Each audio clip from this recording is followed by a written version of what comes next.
ఒకప్పుడు వీళ్ళ పేర్లు వింటేనే ప్రపంచంలోని చాలామంది బౌలర్స్ గడగడలాడేవారు. వారే రోకో, రోహిత్ శర్మ, విరాట్ కోహ్లీ. కానీ సమయం మారింది, విమర్శలు మొదలయ్యాయి. ఇంకా వీళ్ళలో ఫైర్ లేదు అన్నారు, కొత్త తరం వస్తుంది అన్నారు. కానీ ఈరోజు సిడ్నీ క్రీడా మైదానం ఎదుట నిలబడి వీళ్ళిద్దరూ ప్రపంచానికి ఒక మాట చెప్పారు: లెజెండ్స్ మాయం కారు, లెజెండ్స్ తిరిగి వస్తారు అని.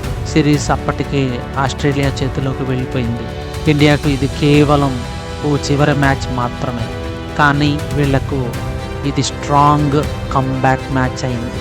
రోహిత్ శర్మ 121 నాట్అవుట్తో సిడ్నీని షేక్ చేశాడు. కోహ్లీ తన క్లాస్తో ప్రపంచాన్ని నిశ్శబ్దం చేశాడు. 2 దశాబ్దాల క్రికెట్ను చూసిన అభిమానులు కూడా ఈ మ్యాజిక్ చూసి మౌనం అయ్యారు. ఇది కేవలం గెలుపు కాదు, ఇది గౌరవ ప్రతీకారం. ఈరోజు మనం చూస్తుంది ఏమిటంటే రోకో షో. హిట్ మ్యాన్ హృదయాన్ని కొల్లగొట్టే సిక్స్లు కొట్టాడు. కింగ్ కోహ్లీ చుక్కలు చూపించే డ్రైవ్స్ ఆడాడు.